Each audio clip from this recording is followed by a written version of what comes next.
जय हिंद मेरे प्यारे साथियों, मैं विकास आप सभी को स्वागत करते हैं आपके अपने यूट्यूब चैनल टॉप करियर में। दोस्तों, ये हम लोग का आज 5वीं क्लास है। इसमें बहुत अच्छी तरह से हम लोग फिजिक्स पढ़ रहे हैं। दोस्तों, कहा जाता है कि जो व्यक्ति जैसा सोचता है वो ऐसा ही करता है और वो ऐसा ही बन जाता है। ये एपीजे अब्दुल कलाम का वचन है कि जो व्यक्ति जैसा सोचता है वो ऐसा ही करता है और वो ऐसा ही बन जाता है। तो इससे हम लोग को यही सीख मिलती है कि हम लोग को हमेशा पॉजिटिव सोचना होगा। कभी भी हम लोग को निगेटिव नहीं सोचना होगा कि हाँ हम ये चीज़ कर सकते हैं या नहीं कर सकते हैं, हमसे होगा या नहीं होगा। विदाउट टेंशन हम लोग को बस सोचना होगा कि हम लोग ये चीज़ कर सकते हैं और हम लोग करेंगे ही। तो दोस्तों, आइए हम लोग आज देखते हैं यूनिट चैप्टर हम लोग स्टार्ट किए हुए हैं और इसको बहुत अच्छी तरह से पढ़ रहे हैं। और इसमें आज हम लोग पढ़ेंगे दूरी के कुछ मात्रक हैं। ठीक है, दूरियों के कुछ मात्रक, और ज़्यादा नहीं, 4-5 टॉपिक है इसमें। दूरियों के कुछ मात्रक, द्रव्यमान के मात्रक, और आपका क्या हुआ आगे आता है क्षेत्रफल का मात्रक और आयतन का मात्रक, और जो है समय का मात्रक। एक और है जो कि इसके बाद हम लोग देखेंगे। तो दोस्तों, यहाँ पे देखिए लिखा हुआ है कि एक खगोलीय मात्रक बराबर कितना होता है। ये सब चीज़ जितना बोर्ड पे आपको दिख रहा है ना, ये सब चीज़ जो है आपको बार बार लिखना पड़ेगा, बार बार इसको पढ़ना पड़ेगा। 1 से 2 या 3 बार इसको अच्छे तरह से पढ़ लीजिएगा और अपने नोटबुक यानी कॉपी में लिख लीजिएगा, तो आपको 100% ये सब चीज़ याद हो जाएगी। लगभग आपको इसमें से 50% तो है जो कि आप लोग अच्छी तरह से जानते हैं, क्योंकि देखिए इसमें दिए 1 मिनट बराबर कितना सेकंड होता है समय के मात्रक में। तो ये सब चीज़ सब लोग जानते हैं कि 1 मिनट में 60 सेकंड होते हैं। तो दोस्तों, ऐसा कुछ है जो कि आप लोग जानते हैं। इसमें 50% ही है जो कि याद करने योग्य है। तो वो सब चीज़ आप 1 से 2 बार 3 बार लिख लीजिएगा और इसको पढ़ लीजिएगा अच्छा से, तो आपको याद हो ही जाएगा। चलिए देखते हैं। तो एक खगोलीय मात्रक बराबर जो होता है 1.495 गुने 10 पर पावर 11 मीटर। फिर से देखिए, एक खगोलीय मात्रक बराबर 1.495 गुने 10 टू द पावर 11 मीटर होता है। जब इसको आप किलोमीटर में कन्वर्ट कीजिएगा तो कुछ नहीं, बस तीन तीन जीरो क्या हो जाएगा जी, कम हो जाएगा। आप इसमें 100 से भाग दीजिएगा तो 3 जीरो कम हो जाएगा, तो हो जाएगा 1.495 गुने 10 पर पावर 8 किलोमीटर। एक खगोलीय मात्रा का जो वैल्यू होता है वो 1.495 गुना 10 टू द पावर 11 मीटर। ठीक है दोस्तों, यहाँ तक। अब आगे बढ़ते हैं प्रकाश वर्ष। ठीक है, तो प्रकाश वर्ष बराबर कितना होता है? प्रकाश वर्ष बराबर होता है 9.4 गुने 10 टू द पावर 15 मीटर। एक प्रकाश वर्ष बराबर 9.4 गुने 10 पर पावर 15 मीटर। जैसे इसको आप किलोमीटर में कन्वर्ट कीजिएगा, 3 जीरो कम हो जाएगा, तो 9.4 गुने 10 पर पावर 12 मीटर आपका हो जाएगा। ठीक है दोस्तों, आगे थोड़ा सा बढ़ते हैं। एक पार्सेक बराबर होता है 3.08 यानी 3.08 गुने 10 और पावर 16 मीटर। जैसे आप इसको किलोमीटर में कन्वर्ट कीजिएगा, 3 जीरो कहाँ जाएगा जी, कम हो जाएगा, तो 3.08 गुने 10 और पावर 13 किलोमीटर एक पार्सेक बराबर आपका होता है। नोट में देखिए यहाँ पे लिखा है कि पार्सेक जो होता है, कौन पार्सेक, यह दूरी का सबसे बड़ा मात्रक होती है। अब दूरी, एग्जाम में यह बहुत बार क्वेश्चन पूछा गया है कि दूरी का सबसे बड़ा मात्रक क्या होता है, तो यह होता है पारसेक। दूरी का सबसे बड़ी मात्रक पारसेक। एक पारसेक बराबर कितना होता है, तो 3.26 प्रकाश वर्ष। ठीक है दोस्तों, फिर से एक बार देख लीजिए। दूरी का सबसे बड़ी मात्रक पारसेक और एक पारसेक बराबर 3.26 प्रकाश वर्ष। अब आगे बढ़ते हैं द्रव्यमान का मात्रक। दोस्तों, ये सब चीज़ जो जितना कुछ है बोर्ड पर आपको दिखाई दे रहा है, ये सब चीज़ एग्ज़ाम के लिए बहुत इंपॉर्टेंट है दोस्तों। आप इसको इससे प्रेम भाव से पढ़िए, अच्छी तरह से इसको 1 बार 2 बार 3 बार पढ़िए। सब चीज़ बहुत इंपॉर्टेंट है। लगभग हम लोग यूनिट हम लोग का हो ही चुका है। इसके आगे जो हम लोग देखेंगे वो हम लोग का क्वेश्चन ही होगा। तो दोस्तों इतना अच्छे से एक एक चीज़ हम लोग कुछ भी नहीं छोड़ रहे हैं, एक एक चीज़ हम लोग पढ़ते चल रहे हैं। तो दोस्तों ये सब चीज़ आप लोग वीडियो को एक बार नहीं 2 बार 3 बार 4 बार देखिए, और जब तक समझ में नहीं आ रहा है तब तक देखिए, और जब तक याद नहीं हो रहा है तब तक आप अपने कॉपी पर लिखिए और इसको समझिए। अच्छा, तो समझने में कोई दिक्कत नहीं ही हो रहा होगा, क्योंकि यहाँ हम लोग हर चीज़ अच्छे तरीके से देख रहे हैं। तो दोस्तों आगे द्रव्यमान के मात्रक देखते हैं। तो 1 पाउंड, 1 आउंस, पाउंड तो आगे है, 1 आउंस बराबर कितना होता है? तो 1 आउंस बराबर आपका होता है 28.35 ग्राम। 1 आउंस बराबर कितना होता है? 28.35 ग्राम। और 1 पाउंड बराबर होता है आपका 16 आउंस। अब 16 आउंस किसके बराबर होता है? तो 453.52 ग्राम के बराबर होता है। जब भी हम लोग अपने घरों में बर्थडे पार्टी मनाते हैं तो जो हम लोग दुकानदार से केक खरीदने जाते हैं वह केजी में नहीं, हम लोग को पाउंड में ही देता है। जो कि हम लोग बोलते हैं कि यह जो 1 पाउंड केक जो होता है लगभग 450 ग्राम के आसपास ही होता है। तो ठीक आप लोग समझते हैं वो पाउंड में ही मिलता है, और 1 पाउंड का वैल्यू 453.52 ग्राम होता है। अब आगे देखिए 1 किलोग्राम बराबर कितना होता है, कितना पाउंड होता है? तो 2.205 पाउंड होता है। और आप लोग सभी लोग जानते हैं कि 1 किलोग्राम में 1000 ग्राम होता है। आप लोग ये सब चीज़ शुरू से ही जानते हैं ये चीज़।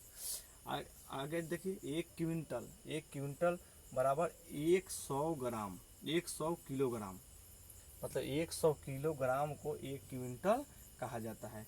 और 1 मीट्रिक टन के बारे में ये देख लीजिए। 1 मीट्रिक टन जो होता है वह कितना के बराबर होता है? तो होता है 1000 किलोग्राम के बराबर होता है। अब थोड़ा सा आगे, अब इसमें देखिए सबसे बड़ा मात्रक किसका?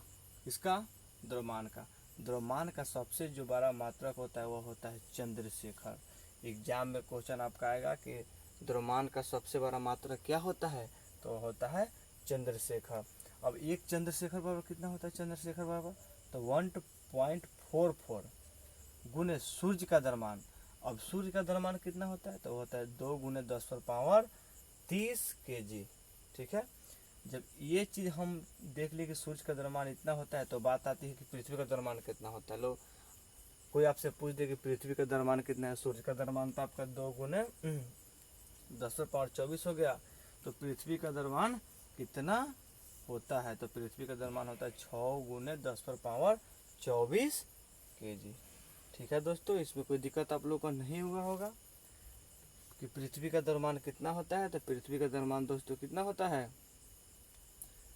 6 × 10⁻24 kg। ठीक है दोस्तों, आगे बढ़ते हैं। अब देखिए, अब इसमें आता है द्रव्यमान के मात्रक में ही कि एक करंट जो सोना मिलता है हम लोगों को वो करंट में ही मिलता है। तो जो सोना होता है, एक करंट का वैल्यू जो होता है 205 mg यानी मिलीग्राम। ठीक है, 205 mg, और इसको ग्राम में कन्वर्ट कीजिएगा तो 0.2 ग्राम होता है एक करंट का वैल्यू। अब देखिए जो शुद्ध सोना होता है वो कितना का होता है? 24 कैरेट का होता है। अब इसको सोना के बारे में जब हम लोग पढ़ेंगे, गोल्ड के बारे में, तो बहुत अच्छे तरह से हम लोग पढ़ेंगे कि कैसे कैसे ये सब चीज़ होता है आगे। ठीक है, इसमें देखिए शुद्ध जो सोना होता है वो 24 कैरेट का होता है, और यह जो होता है बिस्किट के समान होता है। आप उसको तोड़िएगा तो उससे कुछ नहीं बन सकता। यदि 24 कैरेट सोना आपको दे दिया जाए तो आप उससे कुछ नहीं बना सकते हैं। तो उसमें से जो भी कुछ हम लोग बनाते हैं, 22 कैरेट का सोना रहेगा तो आप उससे कुछ बना सकते हैं। जैसे हम लोग चैन वगैरह बनाते हैं ना, अंगूठी वगैरह, ये मतलब उसमें कम से कम 22 करंट का सोना रहेगा, उसमें 24 नहीं 22 करंट का, और बाकी जो 2% है उसमें मिलावट कर दिया जाता है तांबा। तो जो आपका 22 करंट सोना से आप कुछ भी बना सकते हैं। लेकिन जो हमें मार्केट में जितना चीज़ हम लोग को मिलता है, जैसे अंगूठी हुआ, चैन हुआ, तो लगभग बता रहे हैं, लगभग जो सोना हम लोग को मिलता है, जो हम लोग मार्केट से परचेज करते हैं, खरीदते हैं, वो होता है 18 करंट का। ठीक है दोस्तों, कितना करंट का होता है? 18 करंट का होता है। और जो 18 करंट का सोना होता है तो आखिर वो कितना प्रतिशत होता है? तो देखिए 24% सोना, यानी 24 करंट सोना जो होगा वो तो 100% है। लेकिन हम लोग को तो 18 करंट का निकालना है, तो 18 करंट निकालने के लिए क्या करेंगे जी? 100/24 है, गुणने में 18। जब इसको काट कूट कीजिएगा, मतलब सॉल्व कीजिएगा, तो देखिए 4 से काटिए, कितना से काटिएगा? 6 से काटिएगा, 36 18 चौका 24, 4 से काटिएगा तो ये हो जाएगा 25। तो 25 या 75% सोना हमें मिलता है। जो हम लोग मार्केट से जितना सामान खरीदते हैं सोना वाले, जैसे कुछ भी हो, सोना का चैन खरीदे या अंगूठी खरीदे, या महिला लोग, लड़की लोग कान में का खरीदती है, नाक में पहनने वाली खरीदती है, तो ये सब चीज़ जितना आता है, जिसको हम लोग गहना बोलते हैं, वो सब चीज़ कितना का आता है जी? उसमें 75% ही सोना रहता है, वो 18 कैरेट का ही होता है। अब आगे चलते हैं। आगे देखिए क्षेत्रफल के कुछ मात्रक हैं। किसका? क्षेत्रफल के। तो क्षेत्रफल में देखिए 1 एकड़, देखिए आप लोग गांव में देखते होंगे कि जो किसी का बहुत सारा खेत रहता है, जमीन रहता है, उसको एकड़ में लोग बोलते हैं कि मेरा 1 एकड़ है, 2 एकड़ है। तो वही देखिए 1 एकड़ बराबर कितना होता है? तो 1 एकड़ बराबर होता है 4840 वर्ग गज। अब इसको फुट में कन्वर्ट कर दिया गया है, बस कुछ नहीं, थोड़ा सा इससे बड़ा फुट में कन्वर्ट कर दिया गया है। ये हो जाएगा 4003,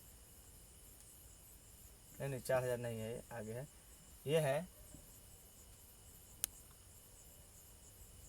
4,03,560 वर्ग फुट के बराबर होता है 1 एकड़। अब 1 हेक्टेयर बराबर कितना होता है? तो 1 हेक्टेयर बराबर होता है 2.5 एकड़। 1 हेक्टेयर बराबर कितना होता है? 2.5 एकड़। अब 1 वर्ग किलोमीटर कितना होता है? 1 वर्ग किलोमीटर होता है 100 हेक्टेयर। ठीक है दोस्तों, 100 हेक्टेयर।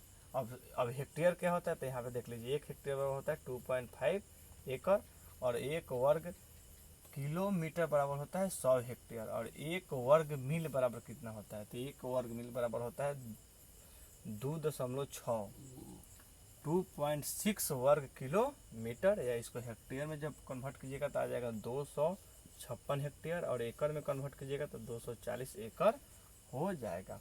अब आगे आता है आयतन के मात्रक। कुछ आयतन के मात्रक क्या होते हैं जी? तो आयतन के मात्रक देखिए 1 लीटर बराबर होता है 1000 घन सेंटीमीटर। ठीक है, इसको जब गैलन में कन्वर्ट कीजिएगा कि गैलन कितना होता है, तो 0.2642 गैलन होता है। और 1 गैलन कितना के बराबर होता है? तो 3.785 लीटर। 1 गैलन जो होता है वो कितना? तो हम लोग बोलते हैं कि लगभग 3.5 kg से ज़्यादा ही होता है। तो वही आपका है 3.785 लीटर, 1 गैलन का एग्जैक्ट वैल्यू है यह। ठीक है दोस्तों, और आगे हम लोग देखते हैं, आगे जो है समय का मात्रक। किसका मात्रक दोस्त? समय का मात्रक। तो समय का मात्रक में यहाँ पे लिखा गया है कि 1 मिनट बराबर 60 सेकेंड। ये तो सब कोई जानते हैं, तो कॉमन बात है, हम लोग रोज टाइम देखते हैं तो उससे तो हमें मालूम ही चलता है। 1 मिनट बराबर 60 सेकेंड, 1 घंटा बराबर 60 मिनट। 60 मिनट को जब सेकेंड में कन्वर्ट कीजिएगा तो 60 में 60 से गुना कीजिएगा तो 3600 सेकेंड आ जाएगा। एक दिन में 24 घंटा होते हैं, और एक सप्ताह में 7 दिन होते हैं। एक चंद्रमास में 4 सप्ताह यानी 28 दिन ही होते हैं। एक चंद्रमास में जो है क्या होता है जी? 28 दिन या 4 सप्ताह होते हैं। एक सौर मास में आपका 30 दिन या 31 दिन होते हैं। और एक वर्ष में 13 चंद्रमास, एक दिन यानी 12 सौर मास, जिसको बोलते हैं कि 12 महीने। एक वर्ष में 12 महीने, 12 सौर मास या 13 चंद्रमास एक दिन, या इसको 365 दिन भी हम बोल सकते हैं। तभी तो हम लोग बोलते हैं कि एक वर्ष में 365 दिन होता है, और जब भी 366 दिन होता है उसे लीप ईयर यानी लीप वर्ष कहा जाता है। अब देखिए सबसे बड़ा मात्रक किसका, समय का। समय का सबसे जो बड़ा, ये बहुत इंपॉर्टेंट चीज़ है, समय का सबसे जो बड़ा मात्रक होता है वो होता है कॉस्मिक वर्ष। क्या होता है, कॉस्मिक वर्ष। यह किसके कितना के बराबर होता है, तो यह 25 करोड़ वर्ष के बराबर होता है। कौशिक वर्ष जो है वो 25 करोड़ वर्ष के बराबर होता है। और सबसे छोटा मात्रक जो होता है, ये देखिए, ये सबसे बड़ा मात्रक है, और दूसरा सबसे बड़ा मात्रक ही होता है चंद्रमास।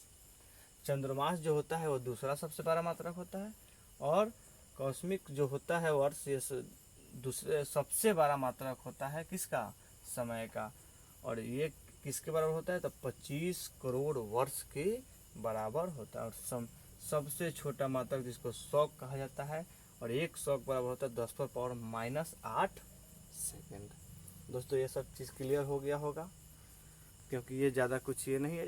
एक से दो बार इसको आप अपने कॉपी में लिखिएगा, नोटबुक में लिखिएगा, तो आपको ये सब चीज़ समझ में आ जाएगी, याद ही हो जाएगा। क्योंकि हमको पूरा विश्वास है कि आप लोग को 80% याद हो चुका होगा, और 20% याद करने के लिए आप कॉपी में एक से दो बार इसको लिख लीजिएगा, तो आपको याद हो जाएगी। चलिए आगे एक चीज़ और बच रहा है, उसको भी हम लोग देख लेते हैं। और आगे जो है आपका ताप की मात्रक, तापमान की मात्रक, इसको भी देख लेते हैं हम लोग क्या है ये। और बाकी सब जो है वो तो हो ही चुका है। तो दोस्तों आप लोग इस वीडियो को ज़्यादा से ज़्यादा अपने दोस्तों के साथ शेयर कीजिए, लाइक कीजिए, कमेंट कीजिए, और बताइए हमें कि ये वीडियो आपको कैसा लग रहा है। ये यूनिट्स जो चैप्टर है अब हम लोग का लगभग कंप्लीट हो ही चुका है, और इसके बाद हम लोग मोशन चैप्टर फिर आगे बढ़ेंगे, चलेंगे मोशन की ओर, गति की ओर। तो दोस्तों एक और बच रहा है तापमान की मात्रक, तापमान की मात्रक। तो तापमान की मात्रक में होता है डिग्री सेंटीग्रेड। फर्स्ट में देखिए डिग्री सेंटीग्रेड, ठीक है दोस्तों, डिग्री सेंटीग्रेड, ग्रेड होगा डिग्री सेंटीग्रेड सेल्सियस।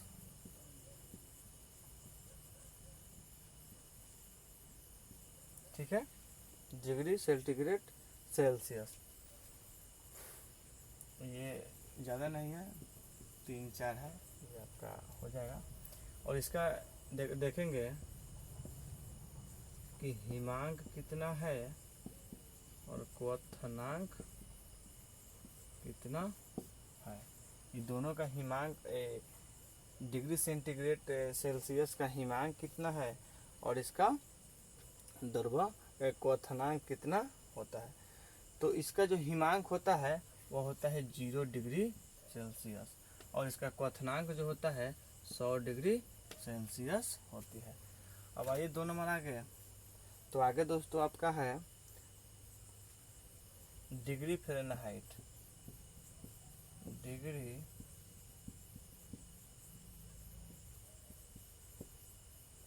ठीक है दोस्त, क्या है, डिग्री फ़ारेनहाइट।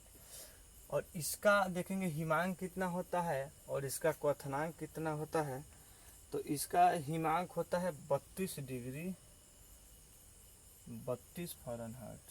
कितना, 32 फ़ारेनहाइट इसका होता है, 32 फ़ारेनहाइट। और इसका जो क्वथनांक होता है इसमें 180 बढ़कर 212 फ़ारेनहाइट हो जाती है। ठीक है, इसमें कोई दिक्कत नहीं होगा। और तीसरा है डिग्री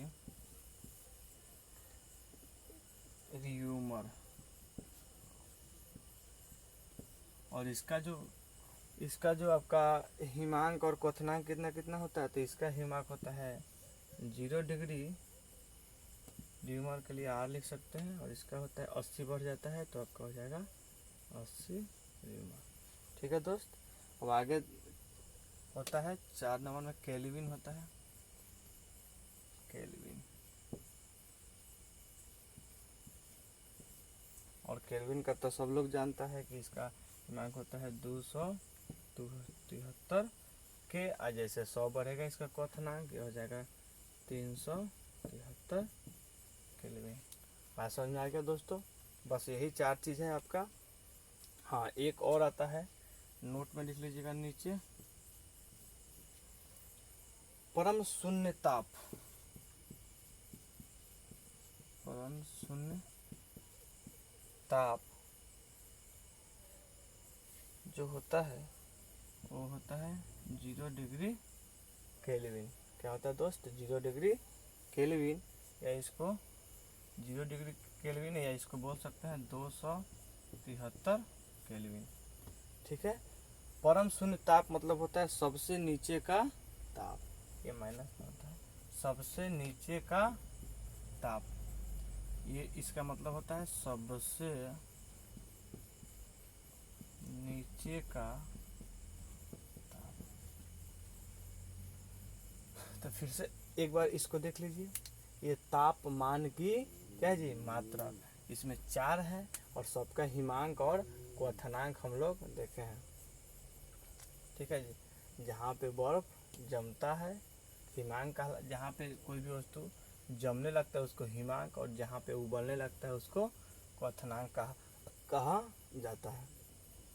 ठीक है। ये हिमांक क्वथनांक में तो दिक्कत नहीं हो, कभी हिमांक उसको कहा जाता है जहाँ पे कोई भी वस्तु क्या हुआ जी, वहाँ पे जमने लगा। जैसे पानी है, जहाँ जम रहा है, जिस डिग्री पर वो जमने लगा उसको हिमांक कहा जाता है, और जहाँ पे पानी उबलने लगा उसे क्वथनांक कहा जाता है। तो वही दिया है, डिग्री सेंटीग्रेड सेल्सियस में जो होता है वो हिमांक कितना होता है? 0 डिग्री सेल्सियस, और क्वथनांक होता है 100 डिग्री सेल्सियस। और डिग्री फ़ारेनहाइट्स में आपका, और फ़ारेनहाइट्स में जो होता है वो होता है 32 डिग्री फ़ारेनहाइट्स, और आपका हिमांक जो होता है आपका 32 डिग्री फ़ारेनहाइट्स होता है, और आपका क्वथनांक होता है 212 डिग्री फ़ारेनहाइट्स। और ये डिग्री में र्यूमर होता है 0 डिग्री, इसको R कह सकते हैं, और इसको 80 डिग्री R बोल सकते हैं। और केल्विन में होता है 273 केल्विन पर इसका हिमांक होता है, और क्वथनांक कितना होता है जी? 373 केल्विन। मतलब ये सब चीज़ जितना देखें एग्जाम में, जैसे पूछ देगा आपसे पानी का ही या जो भी हो कुछ भी का, तो कहने का मतलब कि हम बोलेंगे कि बताइए हमको ये किस में, केल्विन में, कि कोई वस्तु केल्विन में कितना डिग्री केल्विन पर वह जम जाएगा, तो 273 डिग्री पर जम जाएगा। और कितना डिग्री सेल्सियस पर जमेगा, तो 0 डिग्री सेल्सियस पर। आपसे क्वेश्चन कुछ भी पूछ सकता है, सेल्सियस में पूछेगा, तो 0 डिग्री सेल्सियस का ही हम लोग सब कुछ लेकर चलेंगे। इसका क्वेश्चन आगे हम लोग देखेंगे कैसे कैसे आता है क्वेश्चन में हम लोग डिस्कस करेंगे। और फ़ारेनहाइट्स में पूछेगा तो 32 डिग्री फ़ारेनहाइट्स के तुलना कर आगे चलेंगे हम लोग, आपके यहाँ क्वेश्चन बनाएंगे। कोई भी वस्तु 100 डिग्री सेल्सियस, उसका क्वथनांक सेल्सियस में कितना होगा, तो 100 डिग्री, और आपका केल्विन में कितना होगा, तो 373 केल्विन। ये सब चीज़ है, आप लोग इसको समझ जाएंगे। परम शून्य ताप मतलब सबसे नीचे का ताप जो होता है 0 डिग्री केल्विन होता है, केल्विन में 0 डिग्री केल्विन होता है, और आपका या इसको बोल सकते हैं 273 सेल्सियस, केल्विन नहीं सॉरी, यह हो जाएगा सेल्सियस, 273.5 सेल्सियस बोल सकते हैं। तो बात समझ में आ गई दोस्तों। आज तक हम लोग का यहीं तक रहेगा। ये आपका यूनिट चैप्टर बिल्कुल कंप्लीट हो चुका है। अब आगे हम लोग जो देखेंगे वो हम लोग का होगा इससे जितना रिलेटेड या संबंधित क्वेश्चन है उसको हम लोग देखेंगे। इसको वीडियो को बराबर आप लोग देखिए, जहाँ समझ में नहीं आ रहा है वीडियो को 1 बार 2 बार देखिए, आपको 100% क्लियर हो जाएगा। अब हमें आशा नहीं पूर्ण विश्वास है कि आपको हर चीज़ समझ में आ रहा होगा। इसी के साथ इस क्लास को यहीं पे ख़त्म करते हैं। जय हिंद दोस्तों।